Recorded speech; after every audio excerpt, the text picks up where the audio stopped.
ഈ തവണത്തെ big boss theme എന്ന് പറഞ്ഞാൽ കുൽസിത പരിപാടികളും കുൽസിത വിഷയങ്ങൾക്കും ഏറ്റവും കൂടുതൽ പ്രാവീണ്യം കൊടുക്കുന്ന ഒരു സീസണായിരുന്നു ഈ കൊല്ലത്തെ ബിഗ് ബോസ് 7.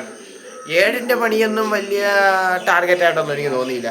പിന്നെ അതേപോലെ തന്നെ പണിപ്പുര, അതും വലുതായിട്ടൊന്നുമില്ല, അതും അട്ടർ ഫ്ലോപ്പായിരുന്നു. ഒരുപാട് ഫ്ലോപ്പ് അല്ലായിരുന്നെങ്കിലും ആദ്യത്തെ വീക്കൊക്കെ നല്ല ഇതായിരുന്നു. പിന്നെ തൊട്ട് അതും വലിയ കാണാനായിട്ട് ബിഗ് ബോസും കൂടുതൽ കാണിച്ചിട്ടൊന്നുമില്ല, എല്ലാ വീക്കിലൊന്നും കാണിച്ചിട്ടൊന്നുമില്ല പണിപ്പുരയൊന്നും.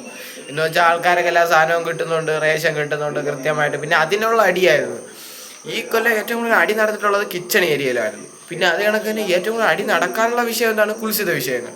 ശരീരം കണ്ടോ, പിടിച്ചോ, ഉമ്മ വച്ചോ, കെട്ടിപ്പിടിച്ചോ, അവൻ്റെ കെട്ടിപ്പിടുത്തം ശരിയായില്ല, ഓട്ടം ശരിയായില്ല, അവൻ്റെ അത് ശരിയില്ല, ഇത് ശരിയല്ല.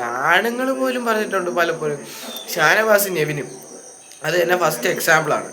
അവർ തന്നെ പറഞ്ഞിട്ടുണ്ട് അവൻ്റെ തുടക്കം അത്ര ശരിയല്ല, നെവിൻ്റെ അത് ഇത് ഈ പാറ്റേണിലായിരുന്നു മൊത്തം കളിയും പൊക്കോണ്ടിരുന്നത്.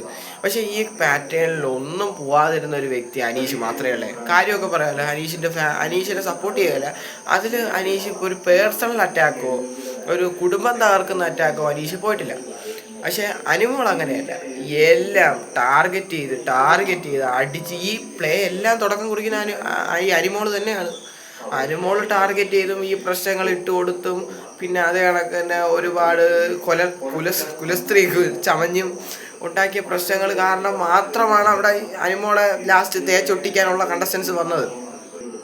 പിന്നെ ബിഗ് ബോസ് എന്ന് പറഞ്ഞൊരു സാധനം ആർക്കും പഠിച്ചിട്ട് പോകാക്കുന്ന സാധനമല്ല. ബിഗ് ബോസിൽ പോയാൽ പഠിക്കണം, പിന്നെ കളി കണ്ട് പഠിച്ചാലേ പോകാത്തുള്ളൂ. അതേ കണക്ക് തന്നെ ഞാൻ 5 കൊല്ലത്തെ ട്രെയിനിങ് അതൊന്നും കൊണ്ട് ബിഗ് ബോസിൽ പോകത്തില്ല. എന്ന് വെച്ചാൽ നമ്മൾ വിചാരിക്കുന്ന വേറെ കണ്ടസ്റ്റൻസ് പ്രതികരിക്കുന്നതും പറയുന്നതും പ്രവർത്തിക്കുന്നതും ഒന്നും നമ്മൾ പറയുന്ന കണക്കല്ല. അപ്പോൾ അങ്ങനെ ഒരു കാര്യം നടക്കില്ല. പിന്നെ നമുക്ക് ആ ഒരു കഴിവ് എന്ന് വെച്ചാൽ ബിഗ് ബോസിൽ എല്ലാവരെയും സ്ക്രീൻ സ്പേസും മനസ്സിൽ ഇടന്നിടിക്കാനുള്ള കഴിവും ഉണ്ടെങ്കിൽ കാര്യങ്ങളെല്ലാം വൃത്തിയായിട്ട് നടക്കും.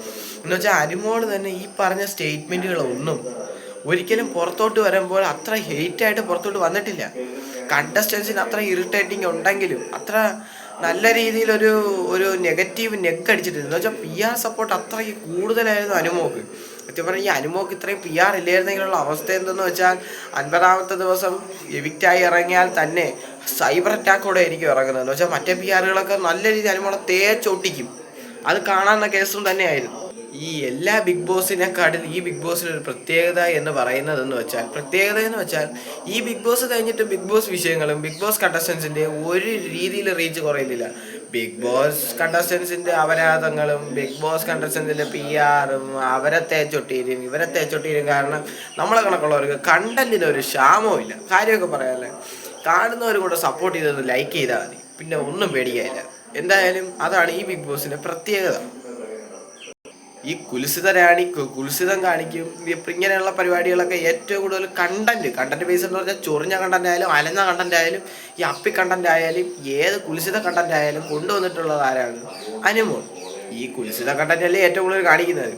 പ്രേക്ഷക പിന്തുണ കൂടുതൽ കിട്ടിയ കണ്ടസ്റ്റന്റും അനുമോൾ തന്നെയായിരുന്നു. പക്ഷേ ലാസ്റ്റത്തെ ആ ഒരു ആഴ്ച അത് വിനുവിന് ഏറ്റവും കൂടുതൽ ഒരു വാതിൽ തുറക്കുന്ന രീതിയിലായി കൊടുത്ത കണ്ടസ്റ്റൻസ്, എവിക്റ്റായ കണ്ടസ്റ്റൻസ് എല്ലാം തിരിച്ചു വരുന്നു. അനുമോളെങ്ങ് കോർണർ ചെയ്തു, സത്യമായിട്ട് കോർണർ ചെയ്ത് അത്രയും കോർണർ ചെയ്തതിൻ്റെ കാരണം കൊണ്ട് മാത്രമാണ് അനുമോക്ക് ഇത്രയും വോട്ട് കയറിയത്, ജയിച്ചത്. PR കൊണ്ട് PR കൊണ്ടൊരു പോസിറ്റീവാക്കാനേ ഒക്കത്തുള്ളൂ. പ്രത്യേകിച്ച് ORM എന്നാണ് പറയുന്നത്. എന്തായാലും അത്രയും പോസിറ്റീവാക്കി. പക്ഷേ പിന്നെ അനുമോളുടെ ഒരുപാട് ഫേക്ക് ന്യൂസുകളും അനുമോൾ ഇൻ്റർവ്യൂവിൽ പറയുന്ന ഫേക്കും എല്ലാം നമ്മൾ കണ്ടുപിടിച്ച ഒരു വീഡിയോസൊക്കെ നമ്മൾ ഇട്ടിട്ടുണ്ടായിരുന്നു. പക്ഷേ അവിടെ ബിഗ് ബോസ് എന്ന് പറയുന്ന സ്ഥലത്ത് ഏറ്റവും കൂടുതൽ സ്ക്രീൻ സ്പേസിനാണ് വില.